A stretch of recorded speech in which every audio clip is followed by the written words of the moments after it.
If you're looking for magical formulas in Excel that can produce impressive results, you need to know also some address formulas, and we will discover just 3 examples of them. The first one indirect, the second index, and the third one offset, but there are many more. Each of this formula behaves in a different way. The first one, which is the indirect, can take the text of your cell or the value of the cell, which is in our case A2 from this cell, and can redirect you to this given address. That is why we get now the A2 value instead of A1 value.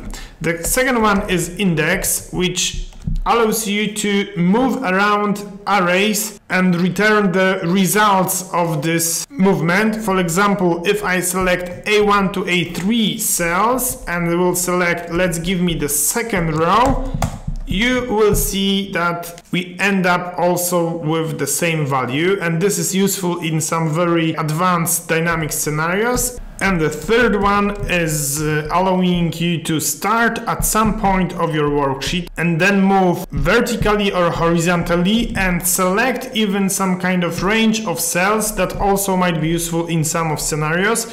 I will show you just the movement, which is let's move 2 rows down and 1 column to the right, and we get the test 3 result, but you can do many more different things using these formulas.